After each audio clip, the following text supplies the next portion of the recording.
Falcons up and coming linebacker Troy Andersen might be done for the year. How big a blow is this to the defense?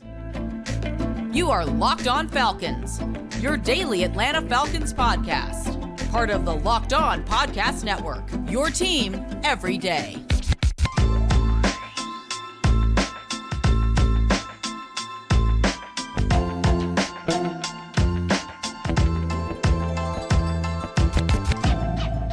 All right, guys, welcome back to another illustrious episode of the Locked On Falcons podcast, your daily Atlanta Falcons podcast, part of Locked On Sports Atlanta, your team every day.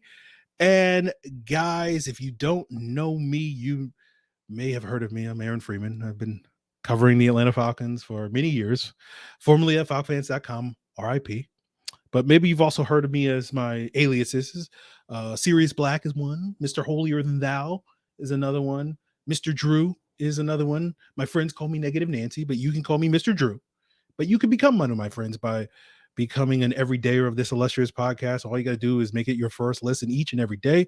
And in order to do so, all you got to do is subscribe or follow for free on YouTube or wherever you listen to podcasts so that you can get the latest episode as soon as it is available. So, guys, we are coming at you, the Monday, recording this the Monday after the Falcons week 3 loss to the Detroit Lions, and we'll revisit some of my thoughts on that game after rewatching the television copy on Monday morning. And obviously tomorrow we'll take a deeper dive into the All-22, and we'll talk a little bit about the play calling and the lack of execution on early downs and sort of, the structural problems of the offense and why it's not necessarily my favorite flavor of offense, but it is what it is. But we'll start things off with the big news of the day, which is the potential that Troy Andersen might be done for the year, right? Arthur Smith basically said in his Monday presser that it didn't look good. And Andersen had a shoulder/pectoral injury, and he hasn't got the official word back from the doctors. But, given when we compare this to how Arthur Smith was the day after Jeff Okudah's injury was very promising, and he'll be back early in the season. And we saw Okudah come back in week 3. The fact that he's basically saying it's not looking good does not sound great. And, if I'm doing my best to read between the lines and again, speculating, it sounds like, they got to get a second opinion and basically see if Troy Andersen needs to have that season ending surgery. So right now operating under the assumption that Andersen will be done for the year. And it's certainly a tough loss for the player and for the football team. Now, obviously it's devastating for the player. No one wants to have to deal with this level of adversity early in their NFL career, and especially for someone like Troy Andersen, who you can clearly tell loves the game of football as much as he does. Now, as for the team, I think Troy Andersen was a core part of this team's quote unquote potential on defense. That when we talked about what type of potential this defense had, not only this year but in the future years, you thought Troy Andersen turning into a very good player would be a core part of that. And the expectations, at least I had going into the season, is that it would be an up and down year for Troy Andersen, his first as a full-time starter. And the hope was by year's end, the ups would outweigh the downs, so to speak. And the idea was whatever growing pains Troy Andersen goes through this year would pay off for this team in a major way, that he would be able to eliminate those downs from his game. And in 2024, we would have nothing but the ups. And so far this year, through 3 games, right? And obviously I haven't watched the film yet of the Lions game, but I think we saw ups and downs. I think the ups were mostly related to his athleticism, right? I think some of the downs were related to some of the mental errors that we kind of expected he would have, given, how relatively new to the linebacker position that he is, having only played really 2 seasons there in college, after being a quarterback and running back earlier in his career. But when you look at sort of the ups and the athleticism and that speed, it's a similar conversation that we were having about Deion Jones back at the height of his career, where, Deion isn't the most necessarily fully polished, complete linebacker, but there are certain plays that Deion Jones can make that very few linebackers on the planet can make because of that speed. And you saw flashes of that with Troy Andersen. And I felt like the downs were not as consistent as I kind of expected them to be. So there was even hope and optimism that I had based off of the first couple of games that, our timetable may not take as long as it is. Like instead of having to wait till 2024 for it all to come together for Troy Andersen, maybe we were going to get that by the end of 2023. So the fact that, this kind of derails those expectations is a significant blow again for the player and for the football team. Now, I think for the team, the other issue that we're going to deal with without Troy Andersen is there's going to be certain types of running backs and tight ends that I think the Falcons are going to struggle to match up with. Right. We saw on Sunday against the Lions, the Falcons had their share of troubles going up against a tight end like Sam Laporta. But I don't know if that was because of the linebackers. That was because of some breakdowns further back in the secondary. Probably talk about that potentially tomorrow. But the other thing that stood out to me was Jahmyr Gibbs only had one catch in this game. Now, again, I haven't watched the film yet. And some of that may be owed to just other guys being open. Right. The other receivers and tight ends being open. And so Gibbs didn't really need to get the ball, but you like the fact that Jahmyr Gibbs and his pass catching ability was a non-factor in this football game. And of course, we'll see what the film says, but I'm very curious to see how much of that was Troy Andersen specifically. And especially if that was a lot of Troy Andersen, you do wonder how is that going to matter this upcoming week against Jacksonville, who has a similar type of player in Travis Etienne. Right. And then later in the season, when the Falcons are dealing with someone like Alvin Kamara. Right. And then eventually, again, I don't know if the Falcons are there yet, but eventually, if everything comes together for this team, you imagine they'll have to go through teams like San Francisco and Dallas and deal with players like Christian McCaffrey and Tony Pollard at some point in the future. And having an athletic linebacker like Troy Andersen would have been very valuable in those matchups. Now, to Caden Ellis's credit, I think through two games at least of watching the film, I think he's been pretty solid in coverage, and I didn't notice any major issues with Nate Landman in coverage last week when he's filled in for Troy Andersen, who was out with a concussion, at least in coverage, right? Now, I don't know how much of that was not having a player like Aaron Jones in the game, and had Aaron Jones played, would we not be having the same conversation right now? But overall, I think I do feel better about this linebacker unit coverage-wise, even if I'm not 100% sold on them from a coverage standpoint at this point in the year, but I definitely feel better. And I think some is helped by the schematic changes that Ryan Nielsen, the Falcons defensive coordinator, has undergone, going away from the cover 3, which typically is a coverage that tends to funnel the ball underneath to running backs. And so the Camaras, the McCaffreys, those types of running backs tend to give that type of defense a lot more problems than the sort of cover 2 man under defense that the Falcons love to play. Now, but because the Falcons play so much man coverage, there's a chance that some team along the way is going to be like, look, we have a mismatch between our Aaron Jones, our Kamara, our ETN against one of these linebackers in man coverage. And we'll have to sort of see how the Falcons adjust to that. So that's where my worry comes from. But we'll see how the Falcons adjust. I feel a lot better about the whole next man up at the linebacker position today than I felt a month ago when we were talking about the release of Michael Walker and do we need to go out there and sign another linebacker and all that stuff. I don't think the Falcons have to do anything drastic, but obviously this is going to be a challenge that they're going to have to work to overcome, and hopefully they do, and time will tell on that. But hopefully, more importantly, Troy Andersen does come back stronger and even better when he does eventually return potentially next year. So that is what we'll talk about. We'll revisit the Lions game and talk a lot about, why I didn't necessarily have as many issues with the game plan and play calling, because I think it boiled down to a failure of the Falcons to execute on early downs as the reason for their downfall. And we'll get into that as we continue today's Locked On Falcons.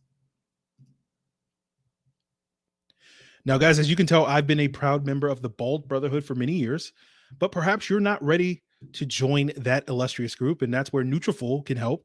Nutrafol is the #1 dermatologist recommended hair growth supplement.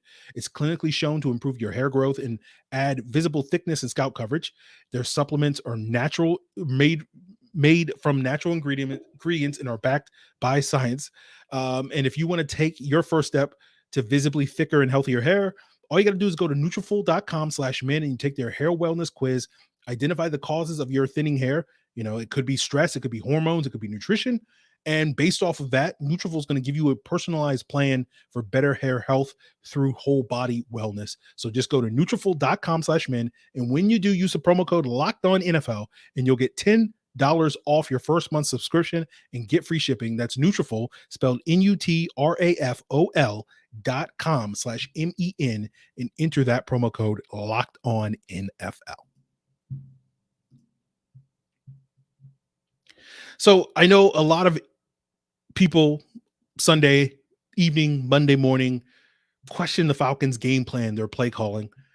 Um, I didn't have an issue with it, right? And we touched briefly on this on the podcast last week. I wrote more about it at the Falcoholic, the SB Nation website for the Atlanta Falcons last week as well. And basically, the Falcons to me had a similar game plan. They looked at the blueprint that Seattle established the week before, which was attacking Detroit with a lot of play action out of 12 and 13 personnel, those 2 and 3 tight end sets. And the Falcons seemingly ran, a ton of those multi-tight end sets. I think they actually lead the NFL in terms of, multi-tight end sets, or at least tied for the lead, and came out, dialed a lot of play action. And, I think the main difference with the Falcons versus what Seattle did was the Falcons were running a lot more of that stuff out of 21 personnel, which has 2 running backs, with Keith Smith being that extra running back. But fundamentally, I don't think that really makes it that much different. And so fundamentally, I didn't really have a problem with the Falcons game plan. I just don't think they executed that game plan. Right. And they struggled pretty mightily on early downs. And they struggled more this week on early downs than we've really seen in a very long time, right? And with the way that they play offensively, and also given some of the concerns you have at the quarterback position, given the youth and inexperience they have there, if this team gets behind schedule on early downs, it's going to be a bigger problem for them than it probably has been in the past. You just look at their first down pass attempts. And when you look at those negative plays, they had 3 sacks on 14 first down dropbacks, 3 negative plays, right? And what's more troubling is those 2 of those 3 sacks were max protect, right? Where they had 8 guys blocking and they still couldn't hold up, right? And of course, when we get to the all 22, look at that. And is it all offensive line? Is it wide receivers not getting open? Is it the quarterback not pulling the trigger, not seeing it, whatever? We'll find out what the film says. But, the whole point of max protect is to basically prevent the outcomes that the Falcons got on those plays, and yet they couldn't. So clearly, to me, the issue was less a game plan issue than an execution issue. You look at the Falcons' average yards per pass attempt on first down, right? When you factor in all those negative plays, they average 1.5 yards on their pass plays on first down. The NFL average, by the way, is 6.5. So basically, they're 5 yards worse. Other NFL teams on average are getting 5 more yards on first down than the Falcons were against the Lions. You look at their first down success rate running the football, 36% against the Lions. You look at their first down success rate in the first 2 weeks against Carolina and Green Bay, 56%. You look at their first down success rate throughout the entirety of last season, 56%. Even in 2021, when they were a bottom 5 rushing team in the league that year, their first down success rate was 41%. So basically, you saw the Lions revert this team from one of the best rushing teams in the league, which they've consistently been for, 17 plus games in a row, to what they were back when, it was Mike Davis and CP back in 2021, when we knew that offensive line was bad. So I think, again, kudos goes to the Lions. They went out there, executed what they wanted to do. We'll see what the film says, but, how much of that inability to run the football is poor blocking on the Falcons or just the Lions winning up front? And we'll just have to wait and see. But I have the suspicion, just watching from the television copy, I'll be praising Brian Branch quite a bit, right? And even though he's a rookie, I felt like he was one of the top players in this draft class, and the Lions got themselves a steal at pick 45. And, sitting here trying to figure out, like, where would I have ranked Brian Branch in terms of, like, best non-quarterbacks in this draft class? Like, Jalen Carter's 1, Bijan's 2, Will Anderson was probably 3 for me. But then I'm like, is Brian Branch number 4? Right? I know he doesn't have the ceiling of other players in part due to the position and all that stuff. But, like, as far as, like, a high floor, like, he was one of the better players I thought this draft class had, in terms of, like, I know that guy's going to be good. It's just a question of, like, is he going to be elite? And on Sunday, he looked pretty elite, especially in run support. He had 3 tackles for loss or something like that.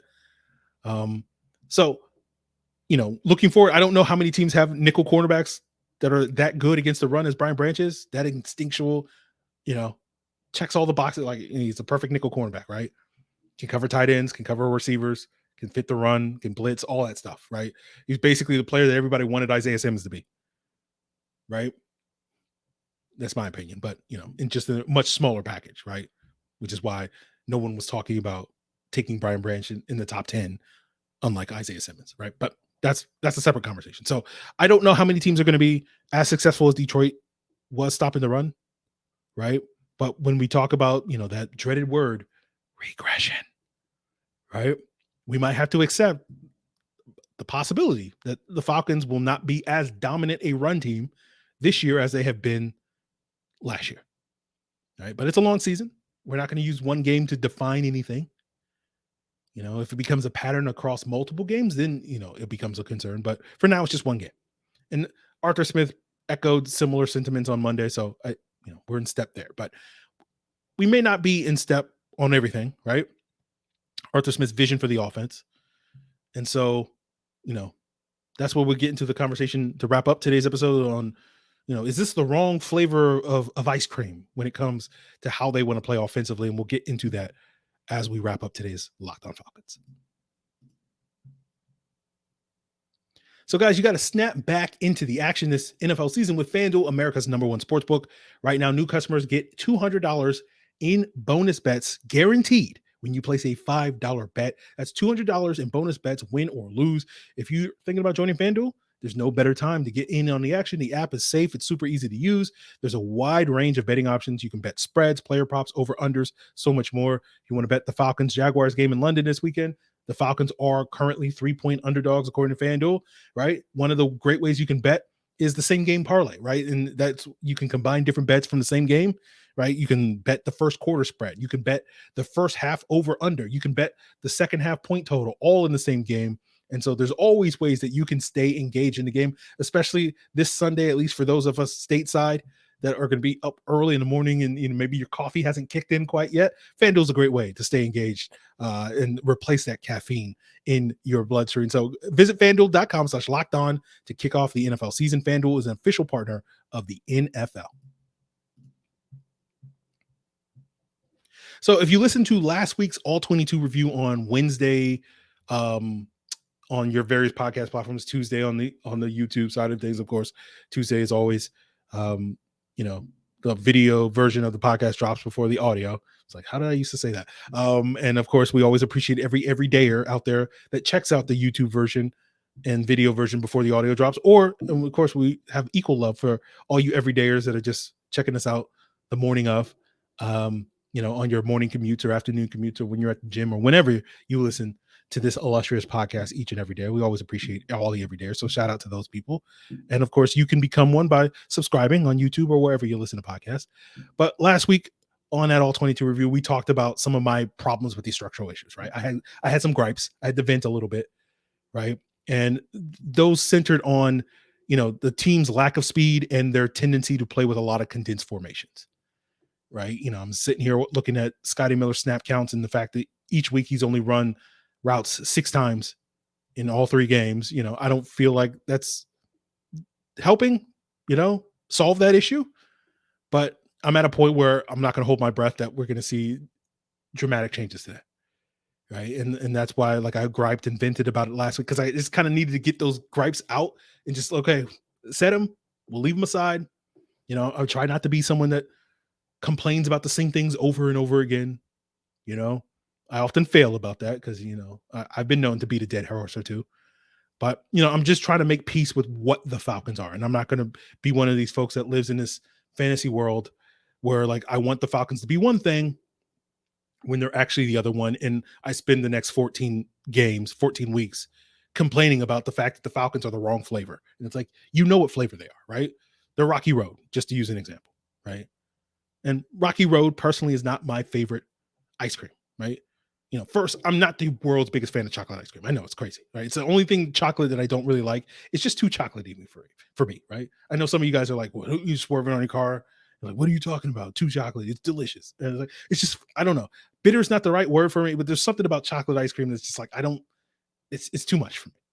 And then with Rocky Road, and I know Rocky Road may be different for some of you international listeners, but here stateside, it's chocolate ice cream with nuts and marshmallows. And then when you I'm not a big fan of the textural differences with my ice cream. You got to crunch into this. Certain flavors I'm fine with, like chocolate chip cookie dough, that's fine. But most other flavors, I'm like, I don't like the textural differences. And then frozen marshmallows and walnuts or whatever type of nuts go in Rocky Road. It's not for me, right? But at the end of the day, it's still ice cream. It's still delicious, but it's just not certainly one of my go-to flavors. Rocky Road, that is, right? And so if I'm out and about, the world is melting and, it's only starting to slowly cool off to the point where we're in late September and it's like still getting 70-degree days. And I know many of you guys that live further south than me, like 70 degrees. I wish it was still 70. It was 70 degrees here. But, the world is burning, basically, is what I'm saying. And so it's hard to turn down ice cream when it's offered to you. And if you're offered Rocky Road, even if it's like 27th on your ice cream rankings, like it probably is for me. I don't know the top 26, so don't ask me. I don't even know if I actually know 26 ice cream flavors. Who knows? But anyway, rank your top 26 in the comments below. But, when someone offers you ice cream and all they have is Rocky Road, like, given it's so hot, like you're not going to turn it down, right? You're just like, I'll take it. It is what it is, right? And so that's kind of where I'm at with the Falcons offense in terms of like the structural issues. Like it's at the end of the day, it's still ice cream. It's hot. You get what you get and don't pitch fit, as they say. And so to me, it's more about, now that we know we have Rocky Road, it's like, oh, let's make the best of this Rocky Road ice cream, right? I.e., how do we execute this version of the Falcons offense to make it the best version of this flavor of offense that it can be? I don't know how much you can change structurally, right? I don't think you can transform this Rocky Road into pistachio or mint chocolate chip or whatever you would prefer it to be, right? That to me seems like an off-season issue. Like you can't really address these concerns until you add more speed and, maybe you can make a mid-season trade or pickup, Marvin Hall's, I'm sure, still out there somewhere. But, if they're not using Scotty Miller, they ain't going to use Marvin Hall because, they had Marvin Hall on the team before and they didn't use him. Right. And this is part of the reason why, like, I'm always going to be like a quote unquote anti Mac Hollins guy, and I know a lot of you guys think, oh, you just hate Mac Hollins. Like, I don't hate Mac Hollins. I just know what he is. Right. I appreciate him for what he is. Right. But I'm not going to sit here and blow smoke up your butt and try to pretend that Mac Hollins is more than what he is. And what he is a Mohamed Sanu type of player. And that's all well and good. You go back to that 2016 team when Mohamed Sanu was there.